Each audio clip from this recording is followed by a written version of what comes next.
يا مساء الفل، ازيكم عاملين ايه؟ يا رب تكونوا بخير. وحشتوني وحشتوني وحشتوني.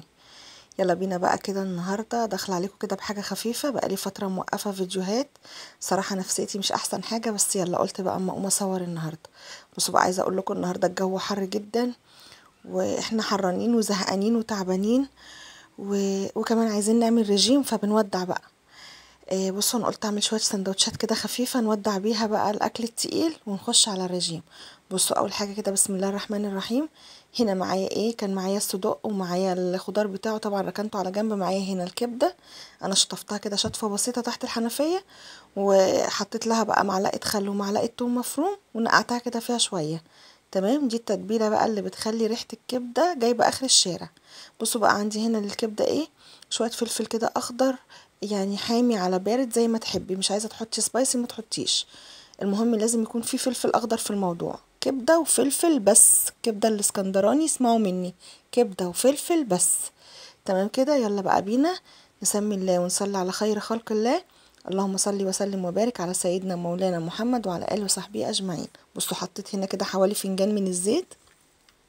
طبعا لو عندك ليا بقى متوفرة عندك من العيد، يا سلام، تبقى كده مية مية. بس طبعا بما ان ما عنديش ليا بقى، يلا حبة زيت بقى كده. هننزل عليهم بشوية دقة كده من اللي هي توم بقى، على فلفل احمر، على ليمون، على خل. هحط كمان معلقة فلفل اخضر من اللي انا مخرطاه. تمام، هديهم بس تشويحة، وهنزل بقى كده بمعلقة كبيرة خل زي ما انتوا شايفين كده. هنا السر بقى يا جماعة بتاع العربيات، سر عربيات الكبدة في التشويحة الاولانية دي. ننزل بقى بالكبدة بتاعتنا زي ما انتوا شايفين، مش هقلب انا، بس كده وزعتها في الطاسة على نار عالية جدا. الكبدة متاخدش وقت، مش اكتر من 5 دقايق عشان ما تنشفش منك وتعضم. اهو هنزل بقى عليها بالفلفل الاخضر. بصوا، هتلاحظوا هنا ان الفلفل يعني يا دوبك بس دبل دبلان بسيط، ما خدش لون. شايفين على خضاره زي ما هو كده. الكبدة بتاعتنا استوت، احنا كده خلصنا. حط بس شوية الملح بتوعنا، هنحيقها بقى كده عشان متبقاش دلعة. حطيت كده رشة ملح.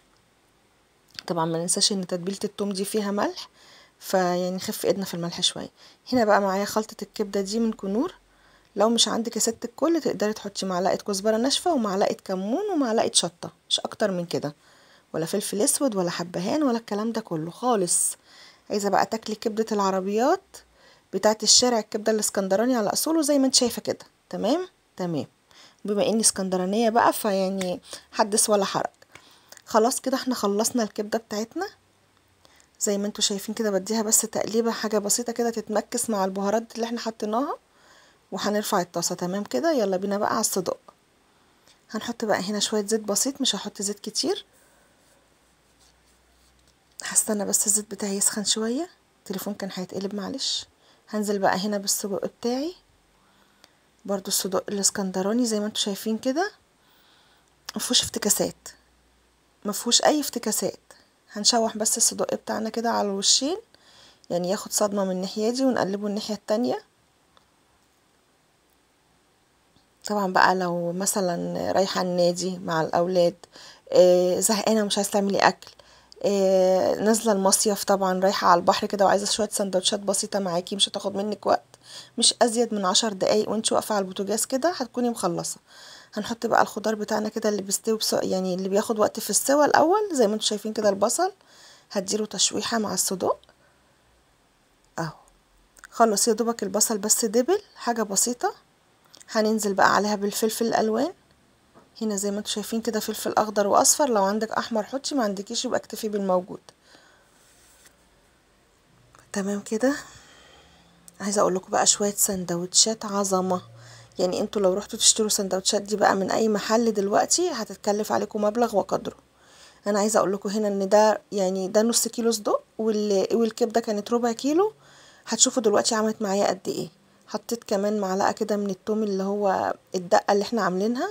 الدقه دي عباره عن شطه حمراء وتوم وليمون وخل. هنا بقى كان النور قطع، مش عايزين نقول ان النور قطع يا جماعه.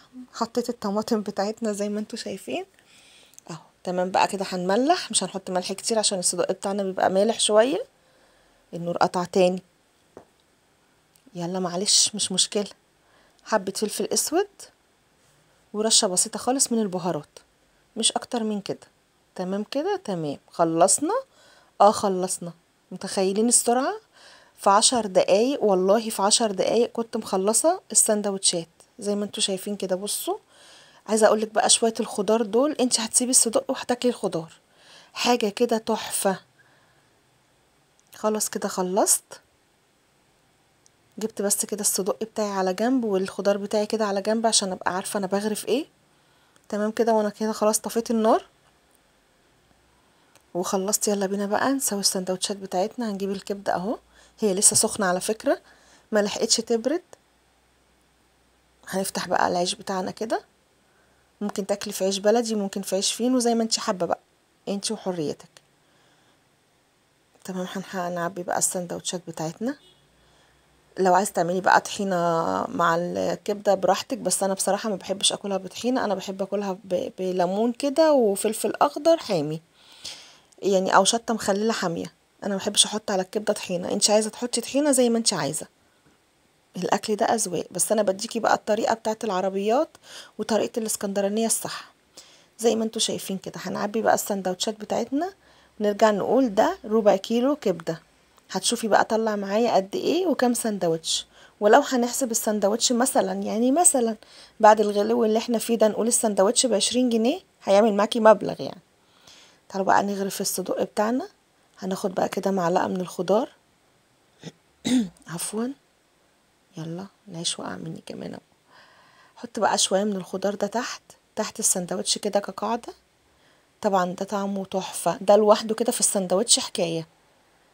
وهحط بقى كده فوق منه الصدوق. انا بقى عاملة الصدوق ده للي ما بياكلوش كبدة عندي، وتغيير بقى كده عن الاكل المعتاد. جو حر ومش طالبة فرهضة، وزي ما قلت لكم بقى ايه، عايزين نعمل دايت فنودع بقى. تمام كده اهو خلصنا. شايفين بقى كمية السندوتشات بتاعتنا قد ايه؟ انا عايزاكم تعدوا كده اللي في الطبق، ما شاء الله اللهم بارك. بصوا السندوتش مليان كده. كان عندي عيش كايزر كمان كملت بيه اهو، زي ما انتوا شايفين كده، يعني حوالي 7 سندوتشات تقريبا.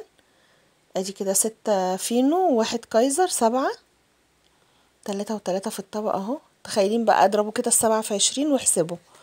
نفس الشيء هنا في الصدوق، بس طبعا عشان انا حاطه الصدوق مش مقطعاه، لو انتي قطعتيه بقى طرنشات صغيره هيرمي معاكي كميه اكتر، بس انا حابه ان هو يبقى الصبع الصدوق زي ما هو كده، بس برضو عامل كميه سندوتشات حلوه يعني. والسندوتش مليان ما شاء الله اللهم بارك. دلعتهم بقى كده بشويه كاتشب وشويه شيبسي. انا بقى بحب اكل سندوتش الكبده كده زي ما بتقدم على العربيات، فلفل اخضر حامي وليمون. يلا خلصنا بقى، وبألف هنا وشفا. ولو وصلنا لحد هنا من الفيديو متنسوش لايك وشير واشتراك في القناة، وفعلوا الجرس على علامة الكل عشان يوصلكم ان شاء الله اشعار بكل جديد. طبعا مش هننسى البيبسي، ده اهم حاجة. يعني سندوتشات الكبدة متحلاش من غير البيبسي.